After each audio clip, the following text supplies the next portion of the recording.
ഈ ദിവസം ഇതുവരെയുള്ള വാർത്തകളുമായി പകൽ വാർത്ത തുടങ്ങുന്നു. തലക്കെട്ടുകൾ നോക്കാം.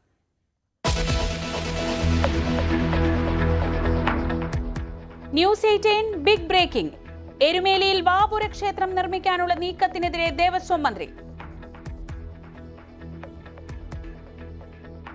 ഒരു സർവമത സംഗമ ഭൂമിയിൽ ഏതെങ്കിലും വിഭാഗീയ വിധ്വംസക ശിഥിലീകരണ വാസനകൾ വളർന്നു വരുന്നത് ഒരിക്കലും ശരിയല്ല. എല്ലായ്പ്പോഴും നടന്നു വന്നിരുന്ന ആചാരങ്ങൾ സംരക്ഷിച്ചുകൊണ്ടും മതസൗഹാർദ്ദം നിലനിർത്തിക്കൊണ്ടുമായിരിക്കും മുന്നോട്ട് പോകുക. ശബരിമലയിലെ വിശ്വാസങ്ങൾ മാറ്റിമറിക്കാനാവില്ലെന്ന് മന്ത്രി ന്യൂസ് 18നോട്. വർഷങ്ങളുടെ ചരിത്രമുള്ള വാവര് പള്ളിയിലെ വലം വെക്കൽ സംരക്ഷിക്കും. എരുമേലി മതേതര സംഗമ ഭൂമിയെന്നും വിഭാഗീയത സൃഷ്ടിക്കുന്നത് ശരിയല്ലെന്നും മന്ത്രി. ന്യൂസ് 18 ചർച്ചയ്ക്കിടെ ജസ്റ്റിസ് എച്ച് നഗരേഷിനെ അധിക്ഷേപിച്ച CPM നേതാവ് കെ അനിൽകുമാർ.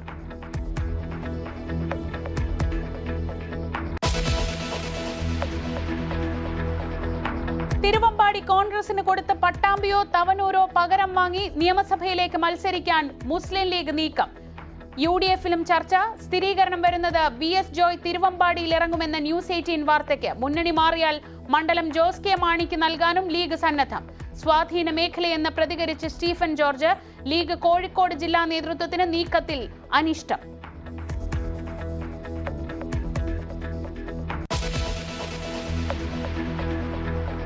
കേരള സർവകലാശാല സിൻഡിക്കേറ്റ് യോഗത്തിൽ തർക്കം. രജിസ്ട്രാറുടെ സസ്പെൻഷൻ പിൻവലിക്കണമെന്ന ആവശ്യം VC ഡോക്ടർ സിസ തോമസ് അംഗീകരിച്ചില്ല. ചർച്ച വേണമെന്ന ഇടതംഗങ്ങൾ അജണ്ടയിൽ ഇല്ലെന്ന് VC. CPM അംഗം R രാജേഷിനെതിരായ BJP ആരോപണവും ചർച്ചയ്ക്കെടുത്തില്ല.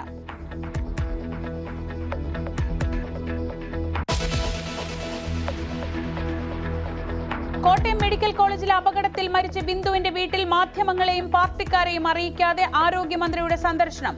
വീണ ജോർജ് എത്തിയത് രാവിലെ 7 മണിയോടെ. സർക്കാർ ഒപ്പമുണ്ടെന്ന് കുടുംബത്തിന് മന്ത്രിയുടെ ഉറപ്പ്. മകൾക്ക് ജോലി നൽകുന്ന കാര്യം മന്ത്രിസഭാ യോഗം പരിഗണിക്കുമെന്ന് VN വാസവൻ. അന്വേഷണം വേഗത്തിലാക്കാൻ കോട്ടയം കളക്ടറോട് നിർദ്ദേശിച്ച സർക്കാർ.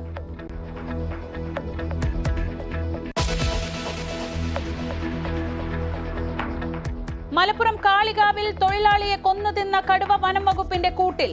നിലമ്പൂർ വനത്തിൽ തുറന്നുവിടരുതെന്നാവശ്യപ്പെട്ട് വൻ പ്രതിഷേധമുയർത്തി നാട്ടുകാർ. ഇല്ലെന്നുറപ്പ് നൽകി വനം മന്ത്രി. കടുവയെ മൃഗശാലയിലേക്ക് മാറ്റി.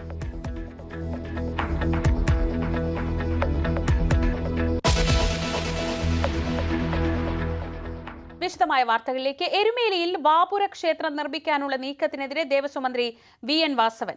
ശബരിമലയിലെ വിശ്വാസങ്ങൾ മാറ്റിമറിക്കാനാവില്ലെന്നും വർഷങ്ങളുടെ ചരിത്രമുള്ള വാവരു പള്ളിയിലെ വലം വെക്കൽ സംരക്ഷിക്കുമെന്നും ദേവസ്വം മന്ത്രി ന്യൂസ് 18നോട് പറഞ്ഞു. എരുമേലി മതേതര സംഗമ ഭൂമിയാണെന്നും അവിടെ വിഭാഗീയത സൃഷ്ടിക്കുന്നത് ശരിയല്ലെന്നും മന്ത്രി പറഞ്ഞു.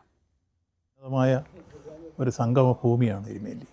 അവിടെ അതായത് ആദ്യം സൂചിപ്പിച്ചത് നമ്മുടെ ലക്ഷക്കണക്കിന് തീർത്ഥാടകർ ശബരിമല ദർശനത്തിന് പോകുന്നതിന് മുമ്പ് എരുമേലിയിലെത്തി അവിടുത്തെ വാവര് പള്ളി വലയം വെച്ചാണ് വരാറുള്ളത്. പേട്ടതുള്ളി അതിൻ്റെ നമുക്കെല്ലാവർക്കും അറിയാവുന്ന പോലെ ആ പേട്ടതുള്ളിലൊക്കെ ചരിത്രപ്രധാനമാണ്. ആലങ്ങാടുകാരുടെയും അമ്പലപ്പുഴക്കാരുടെയും ഒക്കെ പേട്ടതുള്ളി. അപ്പം അങ്ങനെ നടന്നു വന്നുകൊണ്ടിരിക്കുന്ന ഒരു സർവമത സംഗമ ഭൂമിയിൽ ഏതെങ്കിലും വിഭാഗീയ വിധ്വംസക ശിഥിലീകരണ വാസനകൾ വളർന്നു വരുന്നത് ഒരിക്കലും ശരിയല്ല. എല്ലായ്പ്പോഴും നടന്നു വന്നിരുന്ന ആചാരങ്ങൾ സംരക്ഷിച്ചുകൊണ്ടും മതസൗഹാർദ്ദം നിലനിർത്തിക്കൊണ്ടുമായിരിക്കും മുന്നോട്ട് പോവുക. ജി ശ്രീജിത്ത് വിവരങ്ങളുമായി. ശ്രീജിത്ത്, ഇതാദ്യമായാണ് സർക്കാരിന്റെ ഭാഗത്തു നിന്ന് ഈ വിഷയത്തിൽ ഒരു പ്രതികരണം വരുന്നത്. ഒരു വശത്ത് ഇതിങ്ങനെ വിവാദമായി വരുമ്പോൾ എന്താണ് സർക്കാർ ഈ വിഷയത്തിൽ വളരെ കൃത്യമായി വ്യക്തമാക്കുന്നത്? ദേവസ്വം വകുപ്പ് മന്ത്രി VN വാസവനാണ് ശബരിമലയുമായി ബന്ധപ്പെട്ട ആചാരങ്ങൾ സംരക്ഷിക്കും എന്ന നിലപാടുമായി രംഗത്ത് വന്നിരിക്കുന്നത്. അതായത് ഇക്കാര്യത്തിൽ ഒരു ക്ഷേത്രം വരുന്നതിനെ നേരിട്ട് അദ്ദേഹം എതിർക്കുന്നു എന്നുള്ളതല്ല ഇതിലുള്ളത്. അതിനപ്പുറത്തേക്ക് ഈ വിശ്വാസം അത് ചരിത്രപരമാണ്. ഈ വാവര് പള്ളിയുമായി ബന്ധപ്പെട്ട വിശ്വാസം അത് ചരിത്രപരമാണ്. അതിനെ അട്ടിമറിക്കാൻ അത് ശരിയല്ല, അത് അനുവദിക്കില്ല എന്നുള്ളതാണ്. പ്രത്യേകിച്ച് മതേതരത്വത്തിന്റെ ഒരു പ്രധാനപ്പെട്ട ഭൂമി കൂടിയാണ് എരുമേലി. അവിടെ അങ്ങനെ വാവർ എന്ന സങ്കല്പം ഇല്ലാതാക്കാൻ അത് അനുവദിക്കില്ല. ഫലത്തിൽ ശബരിമലയിലെ വാവർ ക്ഷേത്രവുമായി ബന്ധപ്പെട്ടും നേരത്തെ പലതരത്തിലുള്ള വിവാദങ്ങൾ ഉയർന്നിരുന്നു. പക്ഷെ അത് അട്ടിമറിക്കാനുള്ള ഒരു നീക്കവും അംഗീകരിക്കില്ല എന്നതാണ് എന്തായാലും മന്ത്രി ഇപ്പോൾ വ്യക്തമാക്കിയിരിക്കുന്നത്.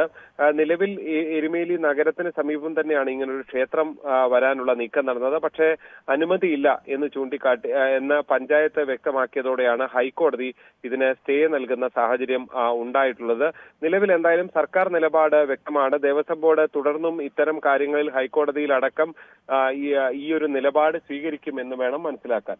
ശ്രീജ, ഈ കോടതിയിലേക്ക് ഇത് എത്തും മുമ്പ് തന്നെ ഇപ്പോൾ സർക്കാർ ഇങ്ങനൊരു നിലപാട് വ്യക്തമാക്കിയ സ്ഥിതിക്ക് ഈ നിലപാട് ഇപ്പോൾ ഇന്നലെ നമുക്ക് ന്യൂസ് 18 ചർച്ചയിലൊക്കെ നമ്മൾ കേട്ടതാണ്. ഈ വിഷയത്തിൽ ആരും ഉത്തരവാദികളല്ല എന്ന രീതിയിലാണ് പലപ്പോഴും അഭിപ്രായങ്ങളൊക്കെ ഉയർന്നു വരുന്നത്. പക്ഷേ അങ്ങനെ ഒരു ക്ഷേത്രത്തിനായുള്ള നടപടികൾ അവിടെ പുരോഗമിക്കുകയും ചെയ്യുന്നു. ഇനിയിപ്പോൾ കോടതിയിലെത്തുമ്പോഴും സർക്കാർ ഈ നിലപാടിൽ തന്നെ ഉറച്ചു നിൽക്കുകയാണെങ്കിൽ ഈ ക്ഷേത്ര നിർമ്മാണവുമായി മുന്നോട്ട് പോകുന്നത് അല്പം ബുദ്ധിമുട്ടായിരിക്കില്ലേ? ശ്രീജ, അങ്ങനെ നമുക്ക് ഇപ്പോൾ വിലയിരുത്താൻ കഴിയില്ല. കോടതി എടുക്കുന്ന നിലപാട് വളരെ പ്രധാനപ്പെട്ടതാണ്.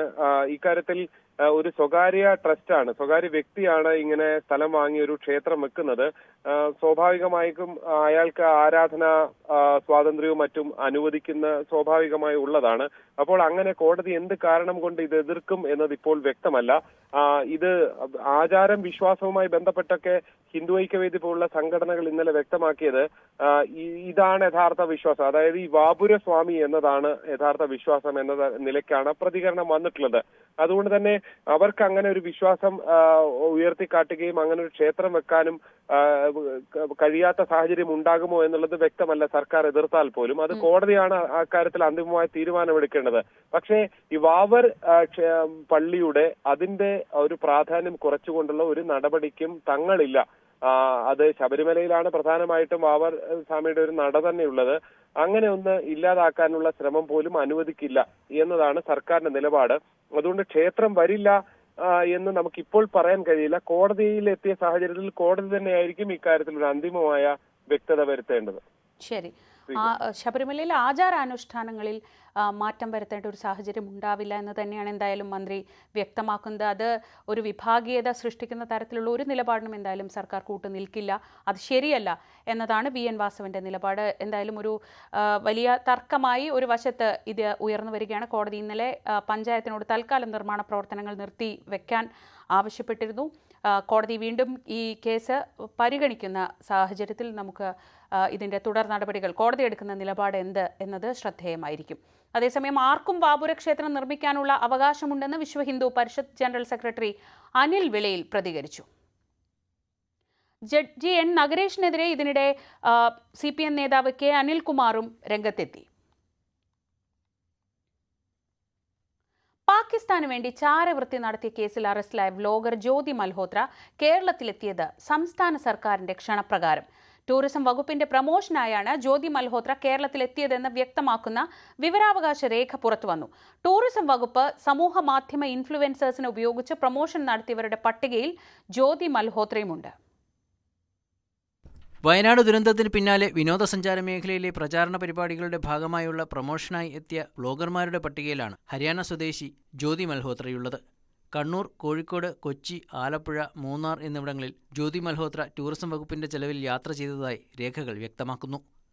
2024 ജനുവരി മുതൽ 2025 മെയ് വരെയാണ് പ്രചാരണ പരിപാടികൾ നടന്നത്. ജ്യോതി അടക്കമുള്ള വ്ലോഗർമാർക്ക് താമസം, ഭക്ഷണം, യാത്രാ ചെലവുകൾക്കൊപ്പം പ്രതിഫലവും നൽകിയതായി രേഖകളിൽ വ്യക്തമാകുന്നു. എന്നാൽ എത്ര തുകയാണ് നൽകിയതെന്ന് വെളിപ്പെടുത്തുന്നില്ല. ചാരവൃത്തി ചെയ്യുന്ന ആളാണെന്ന് അറിഞ്ഞുകൊണ്ടല്ല ജ്യോതി മൽഹോത്രയെ കേരളത്തിൽ കൊണ്ടുവന്നതെന്ന് മന്ത്രി മുഹമ്മദ് റിയാസ് പറഞ്ഞു. വ്ലോഗർമാരെ സംസ്ഥാനത്തേക്ക് കൊണ്ടുവന്നത് നല്ല ലക്ഷ്യത്തോടെയാണ്. നമ്മൾ എല്ലാം നല്ല ഉദ്ദേശത്തോടെയാണല്ലോ ചെയ്യുന്നത്. എത്രയോ കാലമായി കേരളത്തിൽ എങ്ങനെയാണോ ഇത്തരം കാര്യങ്ങൾ ചെയ്യുന്നത് അതുപോലെയാണ് ടൂറിസം വകുപ്പ് ഇപ്പോഴും ചെയ്യുന്നത്. എല്ലാ കാര്യങ്ങളും ആ അർത്ഥത്തിലാണ് ചെയ്യുന്നത്. ബാക്കി കാര്യങ്ങൾക്ക് ഊഹിച്ചാൽ പോരെ. എന്താ പെഹൽഗാം ഭീകരാക്രമണത്തിന് പിന്നാലെ നടത്തിയ രാജ്യവ്യാപക അന്വേഷണത്തിലാണ് ജ്യോതി മൽഹോത്രയുടെ പാക് ബന്ധം പുറത്തുവന്നത്. ജ്യോതി പലതവണ പാകിസ്ഥാൻ സന്ദർശിച്ചതായി തെളിഞ്ഞിരുന്നു. പാക് ഹൈക്കമ്മീഷനിലെ ജീവനക്കാരുമായും ജ്യോതി ബന്ധം പുലർത്തിയിരുന്നു. ന്യൂസ് 18 കോഴിക്കോട്. പത്തനംതിട്ട അടൂരിൽ അനാഥാലയത്തിൽ പെൺകുട്ടി ഗർഭിണിയായ സംഭവത്തിൽ പോലീസ് DNA പരിശോധന നടത്തും. പെൺകുട്ടിയെ അനാഥാലയം നടത്തിപ്പുകാരിയുടെ മകൻ വിവാഹം ചെയ്തെങ്കിലും പ്രായപൂർത്തിയാകാതെയാണ് ഗർഭിണിയായത് എന്നുള്ള കണ്ടെത്തലിലാണ് പരിശോധന. പെൺകുട്ടിയും അനാഥാലയത്തിലെ നടത്തിപ്പുകാരുടെ മകനും അടുപ്പത്തിലായിരുന്നു. ഇതിനിടയിൽ പെൺകുട്ടി ഗർഭിണിയായി. തുടർന്നാണ് പെൺകുട്ടിയെ അനാഥാലയം നടത്തിപ്പുകാരി മകനെ കൊണ്ട് വിവാഹം കഴിപ്പിച്ചത്. പെൺകുട്ടി പ്രസവിച്ചതോടെയാണ് പ്രായപൂർത്തിയാകുന്നതിന് മുൻപാണ് ഗർഭിണിയായതെന്ന വിവരം പുറത്തുവന്നത്. പരിശോധനയിൽ ഇക്കാര്യം തെളിഞ്ഞതോടെയാണ് DNA പരിശോധന. ഇതോടെ അടൂർ പോലീസ് പോക്സോ വകുപ്പ് പ്രകാരം കേസെടുത്തു. കേസ് രജിസ്റ്റർ ചെയ്തിട്ടുണ്ടെങ്കിലും ആരെയും അറസ്റ്റ് ചെയ്തിട്ടില്ല. DNA പരിശോധനാ ഫലത്തിന്റെ അടിസ്ഥാനത്തിലായിരിക്കും പോലീസിന്റെ തുടർ നടപടി. ന്യൂസ് 18 പത്തനംതിട്ട. ഡാർക്ക് നെറ്റ് ലഹരി ഇടപാടിലെ മുഖ്യപ്രതി എഡിസനെ ലഹരി വഴിയിലേക്ക് എത്തിച്ചത് സഹപാഠിയായ ഡിയോൾ എന്ന നർക്കോട്ടിക് കൺട്രോൾ ബ്യൂറോയുടെ കണ്ടെത്തൽ. കോടികൾ സമ്പാദിക്കാമെന്ന് വാഗ്ദാനം നൽകിയാണ് എഡിസനെ ലഹരി ഇടപാടിൽ കണ്ണിയാക്കിയത്. അറസ്റ്റിലായ 3 പ്രതികളെ നാളെ കസ്റ്റഡിയിൽ വാങ്ങും. Edison Babu, KV Deol, Arun Thomas എന്നിവർ മൂവാറ്റുപുഴയിലെ സ്വകാര്യ എഞ്ചിനീയറിംഗ് കോളേജിൽ ഒന്നിച്ചു പഠിച്ചവരാണ്. ഇവർക്കൊപ്പമുണ്ടായിരുന്ന മറ്റ് സഹപാഠികളും നിരീക്ഷണത്തിലാണ്. പാഞ്ചാലിമേട് സൺസെറ്റ് വാലി റിസോർട്ടിലാണ് പ്രതികൾ ഒത്തുചേരുന്നത്. ഇവിടെ വെച്ചാണ് ലഹരി ഇടപാടുകളെക്കുറിച്ച് ചർച്ച നടത്തുന്നതെന്നാണ് വിവരം. റിസോർട്ടിന്റെ ഇൻസ്റ്റഗ്രാം പേജിൽ നിറയെ ഡിയോളിന്റെയും എഡിസന്റെയും ചിത്രങ്ങളാണ്. ഡിയോൾ 2019 മുതൽ വിദേശ ലഹരി ഇടപാടുകാരുമായി ബന്ധമുള്ളയാളാണ്.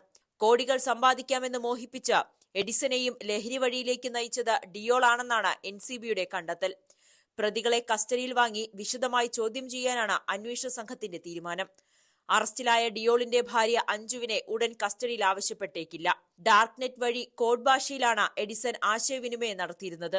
ഇത് ഡീകോഡ് ചെയ്യാനുള്ള ശ്രമം തുടങ്ങിക്കഴിഞ്ഞു. എഡിസൺ സമർത്ഥനായ എഞ്ചിനീയർ ആണെന്നാണ് NCB പറയുന്നത്. 25 പാസ്കോഡുകൾ വരെ മനസ്സിൽ ഓർത്തുവെക്കുന്നുണ്ട്. 1.5 വർഷമായി 700-ലധികം ഇടപാടുകൾ രാജ്യത്തിന്റെ വിവിധ ഭാഗങ്ങളിൽ നടത്തിയതായും കണ്ടെത്തി. അങ്ങനെയെങ്കിൽ ലഹരി വിൽപ്പനയിലൂടെ എഡിസൺ സമ്പാദിച്ച കോടികൾ എവിടെയെന്ന ചോദ്യവും ഉയരുന്നുണ്ട്. ക്രിപ്റ്റോ ഇടപാടുകൾ പരിശോധിക്കാൻ വിദഗ്ധരുടെ സഹായം തേടാനാണ് NCBയുടെ തീരുമാനം. ന്യൂസ് 18 കൊച്ചി. അറബിക്കടലിൽ തീപിടിച്ച വാൻഹായ് കപ്പലിലെ തീ പൂർണ്ണമായും അണച്ചു. സുരക്ഷാ മുൻകരുതൽ തുടരുന്നതിനാൽ 2 അഗ്നിരക്ഷാ കപ്പലുകൾ വാൻഹായ്ക്കരികെ ഇപ്പോഴും തുടരുകയാണ്. കഴിഞ്ഞ 26 ദിവസത്തെ കഠിന ശ്രമങ്ങൾക്കൊടുവിലാണ് വാൻഹായ് കപ്പലിലെ തീ പൂർണ്ണമായും അണച്ചത്. കപ്പലിൽ നിന്നും കറുത്ത പുക ഉയരുന്നത് ചെറിയ ആശങ്ക സൃഷ്ടിക്കുന്നുണ്ട്. അതുകൊണ്ട് തന്നെയാണ് 2 അഗ്നിരക്ഷാ കപ്പലുകൾ വാൻഹായ്ക്കരികെ തുടരുന്നത്. 2500 ടൺ എണ്ണ കപ്പലിലുണ്ട്. ഇത് നീക്കം ചെയ്യാനുള്ള നടപടികൾ തുടങ്ങിയിട്ടില്ല. 1500-ലേറെ കണ്ടെയ്നറുകളിൽ 157 എണ്ണത്തിൽ ഹാനികരമായ വസ്തുക്കളുണ്ടെന്നാണ് വിവരം. ഇതിൽ ഭൂരിഭാഗത്തിലും അമോണിയം നൈട്രേറ്റ് ആകുമെന്നാണ് സംശയിക്കുന്നത്. കപ്പൽ ഇന്ത്യൻ സാമ്പത്തിക സമുദ്രാതിർത്തിക്ക് പുറത്താണെങ്കിലും ഇനിയും തീപിടിച്ച് പൊട്ടിത്തെറിയുണ്ടായാൽ ഇന്ത്യൻ സമുദ്രമേഖലയുടെ ആവാസ വ്യവസ്ഥയെ ഗുരുതരമായി ബാധിക്കുമെന്ന് ഡയറക്ടർ ജനറൽ ഓഫ് ഷിപ്പിംഗ് നൽകുന്ന മുന്നറിയിപ്പ്. തീ അണച്ച സാഹചര്യത്തിൽ കപ്പലിൽ വടം കെട്ടി ആഫ്രിക്കയിലെ ഏതെങ്കിലും തുറമുഖത്തേക്ക് നീക്കുന്നതിനെ കുറിച്ചാണ് ആലോചന. കപ്പൽ സ്ഥിതി ചെയ്യുന്ന ഇടങ്ങളിൽ നിന്നും അകലം പാലിച്ചാണ് അന്താരാഷ്ട്ര ചാലിൽ മറ്റ് കപ്പലുകൾ സഞ്ചരിക്കുന്നത്. നിരീക്ഷണത്തിലുണ്ടെങ്കിലും വാൻഹായ് കപ്പൽ നിയന്ത്രണം വിട്ട് കടലിൽ ഒഴുകുകയാണ്. ന്യൂസ് 18 കൊച്ചി. കേരള സർവകലാശാല സിൻഡിക്കേറ്റ് യോഗത്തിൽ തർക്കം. രജിസ്ട്രാറുടെ സസ്പെൻഷൻ ചർച്ച ചെയ്യണമെന്ന ഇടതംഗങ്ങളുടെ ആവശ്യത്തിന് VC വഴങ്ങിയില്ല. സസ്പെൻഷൻ വിഷയം അജണ്ടയിലില്ലെന്നാണ് VC സിസ തോമസിന്റെ നിലപാട്. ഇതോടൊപ്പം ഇടതംഗം രാജേഷിന്റെ കാര്യത്തിലും തർക്കമുണ്ടായി. ഇന്നലെയാണ് ഇടതംഗങ്ങൾ അടിയന്തരമായി യോഗം വിളിക്കണമെന്നാവശ്യപ്പെട്ടത്. ഇതേ തുടർന്നാണ് VCയുടെ ചുമതലയുള്ള ഡോക്ടർ സിസ തോമസ് ഇന്ന് അടിയന്തര യോഗം വിളിച്ചത്. നാളെ രജിസ്ട്രാറുടെ സസ്പെൻഷനുമായി ബന്ധപ്പെട്ട കേസ് കോടതി പരിഗണിക്കാനിരിക്കെയാണ് ഇന്ന് ഇടതംഗങ്ങളുടെ ആവശ്യപ്രകാരം യോഗം വിളിച്ചത്. പക്ഷേ സസ്പെൻഷൻ വിഷയം അജണ്ടയിൽ ഇല്ല എന്ന നിലപാടെടുക്കുകയായിരുന്നു VC സിസ തോമസ്.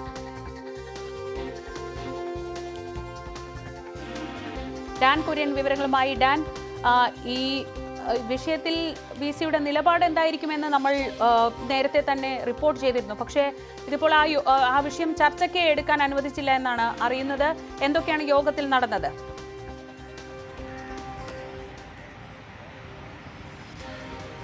നേരത്തെ സൂചിപ്പിച്ച പോലെ ഈ ഒരു വിഷയം, അതായത് ഈ സസ്പെൻഷനുമായി ബന്ധപ്പെട്ട വിഷയം യോഗത്തിൽ ചർച്ച ചെയ്യണമെന്ന ആവശ്യം ഇടത് സിൻഡിക്കേറ്റ് അംഗങ്ങളാണ് ഉന്നയിച്ചത്. പക്ഷേ ഈ വിഷയം ചർച്ച ചെയ്യാനാവില്ല എന്ന നിലപാട് വൈസ് ചാൻസലർ ചുമതലയുള്ള ഡോക്ടർ സിസ തോമസ് സ്വീകരിച്ചതാണ് പ്രതിഷേധങ്ങൾക്ക് വഴിവെച്ചത്. ഇതുമായി ബന്ധപ്പെട്ട് തർക്കങ്ങൾ ഉടലെടുക്കുന്ന സാഹചര്യം ഉണ്ടായി.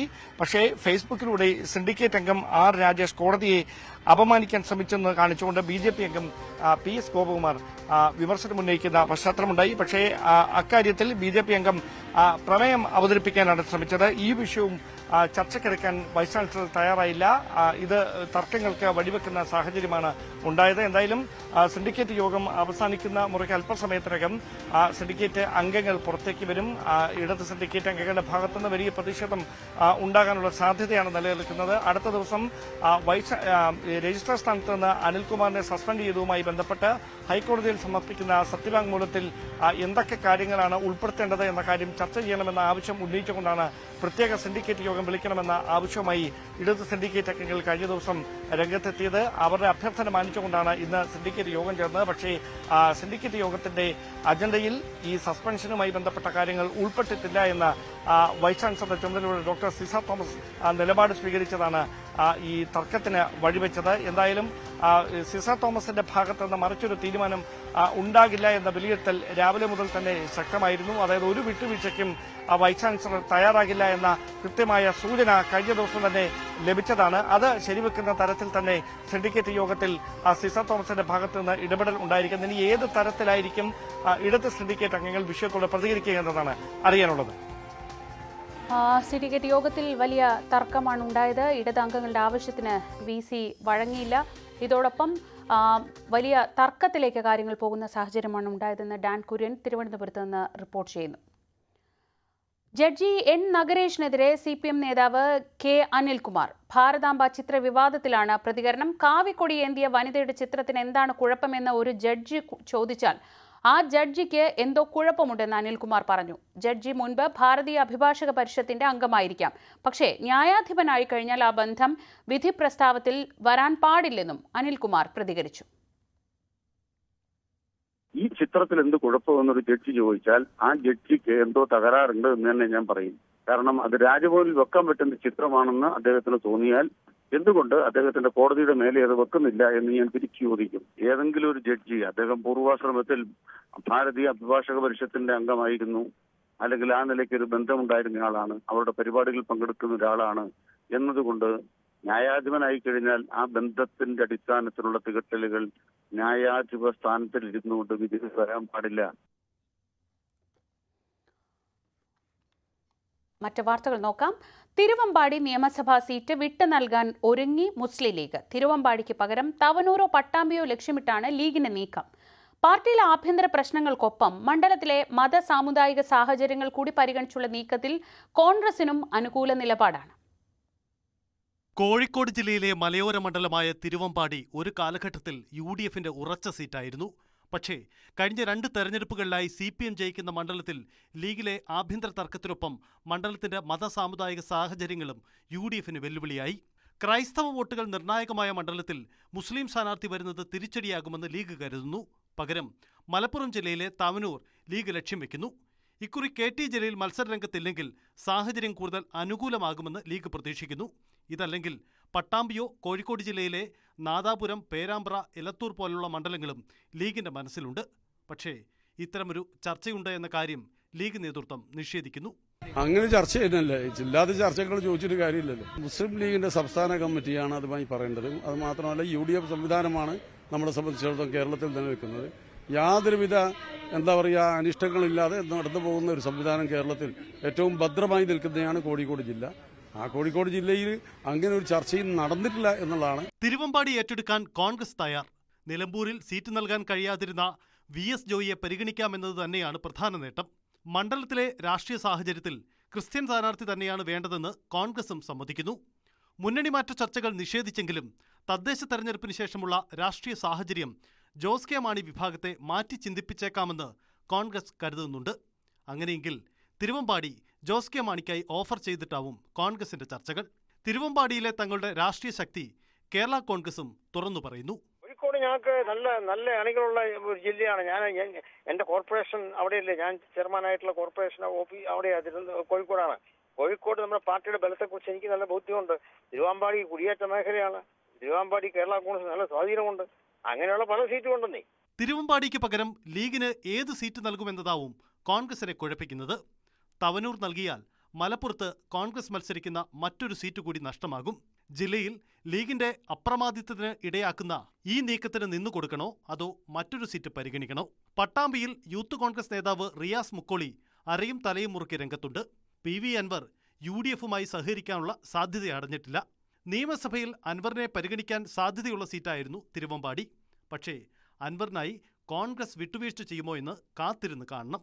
ചുരുക്കത്തിൽ തിരുവമ്പാടിയെ ചൊല്ലിയുള്ള UDFിലെ ചർച്ചകൾ ദീർഘകാല രാഷ്ട്രീയ സാധ്യതകൾ തേടിയുള്ളതാണ്. ന്യൂസ് 18 മലപ്പുറം, കോഴിക്കോട്. ഏറ്റവും പ്രധാനപ്പെട്ട ഒരു വാർത്ത വരുന്നു. കേരള സർവകലാശാല രജിസ്ട്രാറുടെ സസ്പെൻഷൻ പിൻവലിച്ചിരിക്കുകയാണ്. ഡാൻ കുര്യൻ വിവരങ്ങളുമായി. ഡാൻ, വിശദാംശങ്ങൾ.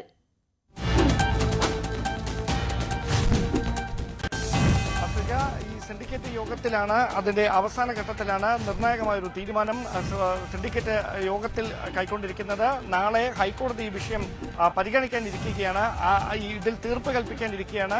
അതിനു മുൻപ് തന്നെ സിൻഡിക്കേറ്റ് യോഗം സിൻഡിക്കേറ്റിന്റെ നിർണായകമായ ഒരു പവർ ഉപയോഗിച്ചുകൊണ്ട് ഈ രജിസ്ട്രാർ അനിൽകുമാറിന്റെ സസ്പെൻഷൻ നടപടികൾ പിൻവലിച്ചിരിക്കുന്നത്. അതിലേക്ക് നയിച്ച സാഹചര്യങ്ങൾ, മറ്റ് വിശദാംശങ്ങൾ അതൊക്കെ ചർച്ച ചെയ്യാനായി ഇടത് സിൻഡിക്കേറ്റ് ആവശ്യപ്പെട്ടിട്ടുണ്ടെങ്കിലും അതിന് തയ്യാറായിരുന്നില്ല വൈസ് ചാൻസലറുടെ ചുമതല ഉണ്ടായിരുന്ന ഡോക്ടർ സിസ തോമസ്. പക്ഷേ നിർണായകമായ ഒരു തീരുമാനം സിൻഡിക്കേറ്റ് യോഗത്തിൽ കൈക്കൊള്ളുകയായിരുന്നു. അല്പസമയത്തിനകം സിൻഡിക്കേറ്റ് അംഗങ്ങൾ പുറത്തേക്ക് എത്തും. അവിടെ എന്താണ് യോഗത്തിൽ ഈ ചർച്ചയിലേക്ക് നയിച്ച സാഹചര്യങ്ങൾ എന്നതടക്കമുള്ള കാര്യങ്ങളിൽ വ്യക്തമായ വിശദാംശങ്ങൾ പങ്കുവയ്ക്കും. എന്തായാലും കേരള സർവകലാശാലയെ സംബന്ധിച്ച് വൈസ് ചാൻസലർ ഡോക്ടർ മോഹൻ കുന്നുമേലെടുത്ത തീരുമാനത്തിലാണ് ഇപ്പോൾ ഒരു പൊളിച്ചെഴുത്ത് സിൻഡിക്കേറ്റ് യോഗത്തിൽ ഉണ്ടായിരിക്കുന്നത്. അതായത് വലിയ തരത്തിലുള്ള വിവാദങ്ങൾക്ക്, വലിയ തരത്തിലുള്ള ചർച്ചകൾക്ക്, സംഘർഷഭരിതമായ സാഹചര്യങ്ങളിലേക്ക്, തെരുവിലേക്ക് സംഘർഷം വ്യാപിക്കുന്ന തരത്തിലേക്ക് ഒക്കെ ഈ അനിൽകുമാറിന്റെ സസ്പെൻഷൻ ഉത്തരവ് വഴിവെച്ചിരുന്നു. ഇടത് വിദ്യാർത്ഥി സംഘടനകൾക്ക് പുറമെ മറ്റ് ജീവനക്കാരുടെ സംഘടനകളുമൊക്കെ വിഷയത്തിൽ പ്രതിഷേധവുമായി രംഗത്തെത്തുന്നത് കഴിഞ്ഞ ദിവസങ്ങൾ നമ്മൾ ചർച്ച ചെയ്തതാണ്. അതിനൊടുവിലാണ് ഇടത് സിൻഡിക്കേറ്റ് അംഗങ്ങളുടെ അഭ്യർത്ഥന മാനിച്ചുകൊണ്ട് വൈസ് ചാൻസലറുടെ ചുമതലയുള്ള ഡോക്ടർ സിസ തോമസ് എന്ന പ്രത്യേക സിൻഡിക്കേറ്റ് യോഗം ഞായറാഴ്ച ആയിട്ടുകൂടി രാവിലെ 11 മണിക്ക് വിളിച്ചു ചേർത്തത്. സിൻഡിക്കേറ്റ് യോഗം അവസാനിച്ച ശേഷം അംഗങ്ങൾ ഇതുവരെ പുറത്ത് ഇറങ്ങിയിട്ടില്ല.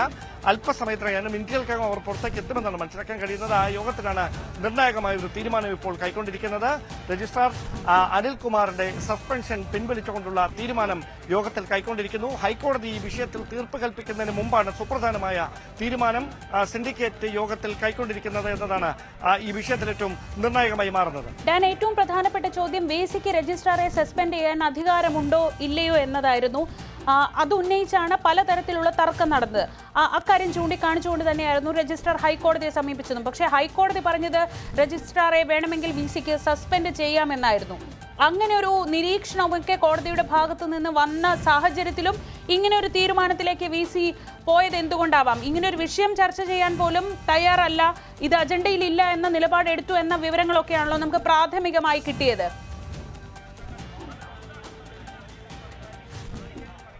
അതായത് ഉന്നത വിദ്യാഭ്യാസ മന്ത്രി അടക്കം ഈ വിഷയത്തിൽ ആദ്യഘട്ടത്തിൽ നടത്തിയ പ്രതികരണം സിൻഡിക്കേറ്റിന്റെ അനുമതിയില്ലാതെ ഇത്തരമൊരു തീരുമാനം കൈക്കൊള്ളാൻ വൈസ് ചാൻസലർ ഡോക്ടർ മോഹൻ കുന്നുമേലിന് കഴിയില്ല എന്നായിരുന്നു. പക്ഷേ അത്തരത്തിൽ വൈസ് ചാൻസലറുടെ പ്രത്യേക അധികാരം ഉപയോഗിച്ചുകൊണ്ടാണ് ഈ സസ്പെൻഷൻ ഉത്തരവ് നൽകിയിരിക്കുന്നത് എന്ന പ്രതിരോധം തീർക്കാനായിരുന്നു വൈസ് ചാൻസലറുടെ ഓഫീസ് ശ്രമിച്ചത്. പക്ഷേ അതിനുശേഷം അദ്ദേഹം വിദേശ പര്യടനത്തിന് പോകുകയായിരുന്നു. അപ്പോഴാണ് പകരം ചുമതല ഡോക്ടർ സിസ തോമസിനെ നൽകിയത്. സിസ തോമസിന്റെ അധ്യക്ഷതയിലാണ് ഇന്ന് പ്രത്യേക സിൻഡിക്കേറ്റ് യോഗം ചേർന്നത്. ആ സിൻഡിക്കേറ്റ് യോഗത്തിൽ സിൻഡിക്കേറ്റിലെ ഭൂരിപക്ഷ അംഗങ്ങൾ ഈ സസ്പെൻഷനെ ഉത്തരവിനെ എതിർത്തുകൊണ്ട് രംഗത്തെത്തുകയും അങ്ങനെ സിൻഡിക്കേറ്റ് സുപ്രധാനമായ തീരുമാനത്തിലേക്ക് എത്തുകയുമാണ് ചെയ്തതെന്നാണ് നമുക്ക് ലഭിക്കുന്ന വിവരങ്ങൾ. മറ്റ് വിശദാംശങ്ങൾ ലഭ്യമാകാനിരിക്കുന്നതേ ഉള്ളൂ. എന്തായാലും ഈ വിഷയം അജണ്ടയിലില്ല, ഇന്നിത് ചർച്ച ചെയ്യാനാവില്ല എന്ന നിലപാട് ഡോക്ടർ സിസ തോമസ് സ്വീകരിച്ചതോടെ വലിയ തർക്കങ്ങൾക്കും വാഗ്വാദങ്ങൾക്കുമൊക്കെ അത് വഴിവെക്കുന്ന സാഹചര്യമുണ്ടായിരുന്നു. BJPയുടെ സിൻഡിക്കേറ്റ് അംഗം കഴിഞ്ഞ ദിവസം കോടതിയെ അവമാനിക്കുന്ന തരത്തിലുള്ള പരാമർശം ഇടത് സിൻഡിക്കേറ്റ് അംഗത്തിന്റെ ഭാഗത്തുനിന്നുണ്ടായി എന്ന് ചൂണ്ടിക്കാണിച്ചുകൊണ്ട് അത് പ്രമേയമായി അവതരിപ്പിക്കുന്ന സാഹചര്യമുണ്ടായി. അതും ചർച്ചയ്ക്കെടുക്കണമെന്ന ആവശ്യം വൈസ് ചാൻസലർ ചുമതലയുള്ള സിസ തോമസ് ആദ്യം മുഖവിലക്കെടുത്തിരുന്നില്ല. അതിനുശേഷമാണ് ഏറെ തർക്കങ്ങൾക്ക് ഒടുവിൽ ഈ വിഷയത്തിൽ സുപ്രധാനമായ ഒരു ചർച്ച നടക്കുകയും രജിസ്ട്രാർ അനിൽകുമാറിന്റെ സസ്പെൻഷൻ പിൻവലിക്കാനുള്ള തീരുമാനം സിൻഡിക്കേറ്റ് യോഗത്തിൽ കൈക്കൊള്ളുകയും ചെയ്തിരിക്കുന്നത്. ശരി ഡാൻ, ഈ സിൻഡിക്കേറ്റ് അംഗങ്ങൾ പുറത്തേക്ക് വരുമ്പോൾ അവരുടെ പ്രതികരണം വരുമ്പോൾ നമുക്ക് അതിലേക്ക് മടങ്ങിയെത്താം. എന്തായാലും വളരെ പ്രധാനപ്പെട്ട വാർത്ത, നാളെ കോടതി ഇക്കാര്യം പരിഗണിക്കാനിരിക്കെ, ഒരു അന്തിമ തീരുമാനം എടുക്കാനിരിക്കെ രജിസ്ട്രാറുടെ സസ്പെൻഷൻ റദ്ദാക്കിയിരിക്കുകയാണ്. നേരത്തെ വലിയൊരു ഏറ്റുമുട്ടലിലേക്ക് രജിസ്ട്രാറും VC-യും ഈ വിഷയത്തിൽ പോയിരുന്നു. അത് നിയമപരമായി കൂടി ഒരു ഏറ്റുമുട്ടലായിരുന്നു. കോടതിയുടെ മുന്നിലേക്ക് എത്തി, ഹൈക്കോടതിയുടെ മുന്നിലേക്ക് എത്തി. നാളെ ഒരു തീരുമാനം എടുക്കാനിരിക്കുകയാണ്. ഇന്ന് ഇടതംഗങ്ങളുടെ ആവശ്യപ്രകാരം അടിയന്തര യോഗം വിളിച്ചതും ആ യോഗത്തിൽ വളരെ സുപ്രധാനമായ ഒരു തീരുമാനം, കേരള സർവകലാശാല രജിസ്ട്രാർ അനിൽകുമാറിന്റെ സസ്പെൻഷൻ റദ്ദാക്കിയിരിക്കുന്നു. അംഗങ്ങളുടെ പ്രതികരണം അല്പസമയത്തിനകം ഉണ്ടാകും. നമുക്കതിലേക്ക് അപ്പോൾ മടങ്ങിയെത്താം. രാജി ആവശ്യപ്പെട്ടുള്ള പ്രതിപക്ഷ പ്രതിഷേധത്തിനിടെ കോട്ടയം മെഡിക്കൽ കോളേജ് അപകടത്തിൽ മരിച്ച ബിന്ദുവിന്റെ വീട്ടിലെത്തി കുടുംബാംഗങ്ങളെ ആശ്വസിപ്പിച്ച് ആരോഗ്യമന്ത്രി വീണ ജോർജ്. ബിന്ദുവിന്റെ മരണം ഹൃദയഭേദകമാണെന്നും സർക്കാർ കുടുംബത്തിനൊപ്പം ഉണ്ടാവുമെന്നും വീണ ജോർജ് പറഞ്ഞു. സർക്കാരിൽ വിശ്വാസമുണ്ടെന്നായിരുന്നു ബിന്ദുവിന്റെ ഭർത്താവ് വിശ്രുതന്റെ പ്രതികരണം. മന്ത്രിയുടെ രാജി ആവശ്യപ്പെട്ട് ഇന്നും പലയിടത്തും പ്രതിഷേധം അരങ്ങേറി. ബിന്ദുവിന്റെ വീട്ടിൽ മന്ത്രി സന്ദർശിച്ചില്ലെന്ന പ്രതിപക്ഷ വിമർശനത്തിനിടെ രാവിലെ 7:15 വീണ ജോർജ് തലയോലപ്പറമ്പിലെത്തിയത്. ബിന്ദുവിന്റെ ഭർത്താവ് വിശ്രുതനുമായും അമ്മയും മകളുമായും വീണ ജോർജ് സംസാരിച്ചു. കുടുംബത്തെ ആശ്വസിപ്പിച്ച മന്ത്രി സർക്കാർ ഒപ്പമുണ്ടാകുമെന്ന് ഉറപ്പു നൽകി. ഈ കുടുംബത്തിന്റെ ദുഃഖം എൻ്റെ ദുഃഖമാണ്. സർക്കാർ അവർക്ക് ഒപ്പം പൂർണ്ണമായിട്ടും ഉണ്ടാകും. ബഹുമാനപ്പെട്ട മുഖ്യമന്ത്രി ഇക്കാര്യം സംസാരിച്ചിരുന്നു. അപ്പോൾ അതിന്റെ അടിസ്ഥാനത്തിൽ ഉചിതമായിട്ടുള്ള തീരുമാനങ്ങൾ അത് ഉണ്ടാകും. സർക്കാർ ഒപ്പമുണ്ടെന്ന് ഉറപ്പു നൽകിയെന്നും രാഷ്ട്രീയ ഭേദമന്യേ പിന്തുണ ലഭിച്ചെന്നും വിശ്രുതൻ പ്രതികരിച്ചു. സർക്കാർ എന്റെ കൂടുതലുണ്ടെന്ന് കൃത്യമായിട്ട് പ്രതിപക്ഷ നേതാവ് ഒക്കെ വന്നിട്ടുണ്ട്. പ്രതിപക്ഷ നേതാവ് KPCC പ്രസിഡന്റ് ഇനിയിപ്പോൾ രമേശ് ചെന്നിത്തല വരും ഇന്നോ നാളെ. ഇന്ന് വരാമെന്ന് എനിക്ക് അറിയത്തില്ല, നിങ്ങൾ പറഞ്ഞായിരുന്നു. ബിന്ദുവിന്റെ മക്കളിൽ ഒരാൾക്ക് സ്ഥിര ജോലി നൽകുമെന്നും ഇക്കാര്യം മന്ത്രിസഭായോഗം ചർച്ച ചെയ്ത് തീരുമാനിക്കുമെന്നും മന്ത്രി VN വാസവൻ അറിയിച്ചു. ജോലിയുടെ കാര്യത്തെ സംബന്ധിച്ചോളം അന്ന് തന്നെ സംസാരിച്ചിരുന്നു. താൽക്കാലികവും ശാശ്വതമായ പരിഹാരം കാണുമെന്ന് തന്നെയാണ് പറഞ്ഞിരുന്നത്. അതിനിടെ അപകടത്തെക്കുറിച്ച് അന്വേഷണം വേഗത്തിലാക്കാൻ കലക്ടർക്ക് സർക്കാർ നിർദ്ദേശം നൽകി. ഫയർഫോഴ്സ്, പൊതുമരാമത്ത് അടക്കം വിവിധ വകുപ്പുകളോട് കലക്ടർ റിപ്പോർട്ട് തേടി. എല്ലാ വശങ്ങളും പരിശോധിക്കുമെന്ന് കലക്ടർ അറിയിച്ചു. മന്ത്രിയുടെ രാജി ആവശ്യപ്പെട്ടുള്ള പ്രതിപക്ഷ പ്രതിഷേധം തുടരുകയാണ്. പത്തനംതിട്ട ജനറൽ ആശുപത്രിയിൽ പോലീസും യൂത്ത് കോൺഗ്രസ് പ്രവർത്തകരും തമ്മിൽ ഉന്തും തള്ളുമുണ്ടായി. യൂത്ത് കോൺഗ്രസ് നേതാവ് ഏതനെ വിലങ്ങുവെക്കാൻ പോലീസ് ശ്രമിച്ചതോടെ പ്രവർത്തകർ പോലീസ് വാഹനം വളഞ്ഞു. പ്രവർത്തകരെ പോലീസ് അറസ്റ്റ് ചെയ്തു നീക്കി. കണ്ണൂർ പുതിയ തെരുവിൽ ദേശീയപാത ഉപരോധിച്ചായിരുന്നു യൂത്ത് പ്രവർത്തകരുടെ പ്രതിഷേധം. വിവിധ ബ്യൂറോകൾക്കൊപ്പം ന്യൂസ് ഡെസ്ക് ന്യൂസ് 18. ടിബറ്റൻ ആത്മീയ നേതാവ് ദലൈലാമയുടെ 90ാം ജന്മദിനാഘോഷം നടക്കുകയാണ്. ആഘോഷത്തിൽ പങ്കെടുക്കാൻ എത്തിയവർക്ക് ദലൈലാമ നന്ദി അറിയിച്ചു. 90 വയസ്സായെന്നും ഇനി എപ്പോഴായാലും താൻ സന്തോഷത്തോടെ മരിക്കുമെന്നും ഈ സ്ഥാനത്തിരിക്കുമ്പോൾ അഭിമാനമോ അഹങ്കാരമോ തോന്നുന്നില്ലെന്നും ലാമ ജന്മദിന സന്ദേശത്തിൽ പറഞ്ഞു. ഹിമാചൽ പ്രദേശിലെ ധർമ്മശാലയിൽ വിപുലമായ ആഘോഷ പരിപാടികളാണ് 90ാം ജന്മദിനത്തോടനുബന്ധിച്ച് സംഘടിപ്പിച്ചിട്ടുള്ളത്. കേന്ദ്രമന്ത്രിമാരായ കിരൺ റിജിജുവും രാജീവ് രഞ്ജൻ സിംഗും ചടങ്ങിൽ പങ്കെടുക്കുന്നുണ്ട്. ലോകത്തിന്റെ വിവിധ ഭാഗങ്ങളിൽ നിന്ന് പ്രമുഖ വ്യക്തികളടക്കം ധർമ്മശാലയിലെത്തി. താൻ 30 വർഷം കൂടി ഇനിയും ജീവിക്കുമെന്നും അതിനുശേഷം തനിക്കൊരു പിൻഗാമി ഉണ്ടാകുമെന്നുമുള്ള ലാമയുടെ പ്രഖ്യാപനത്തെ കഴിഞ്ഞ ദിവസം സന്തോഷത്തോടെയാണ് വിശ്വാസികൾ ഏറ്റെടുത്തത്. സ്വർണം വെള്ളി നിരക്കുകൾ നോക്കാം. കവിത ഗോൾഡ് ആൻഡ് ഡയമണ്ട്സ് ഇന്നത്തെ സ്വർണം വെള്ളി നിരക്കുകൾ നിങ്ങൾക്കായി സമർപ്പിക്കുന്നത് Kavitha gold and diamonds, the versatile jewellery. സ്വർണ്ണവില 22 ക്യാരറ്റ് ഗ്രാമിന് 9,060 രൂപ, പവന് 72,480 രൂപ. സ്വർണം 18 ക്യാരറ്റ് ഗ്രാമിന് 7,475 രൂപ, പവന് 59,800 രൂപ. വെള്ളി ഗ്രാമിന് 119 രൂപ, കിലോഗ്രാമിന് 1,19,000 രൂപ. കവിത ഗോൾഡ് ആൻഡ് ഡയമണ്ട്സ് ഇന്നത്തെ സ്വർണം വെള്ളി നിരക്കുകൾ നിങ്ങൾക്കായി സമർപ്പിച്ചത് Kavitha gold and diamonds, the versatile jewellery. ഇനി സകലമാന കേരളം കാണാം. ഹരികൃഷ്ണൻ ചേരും.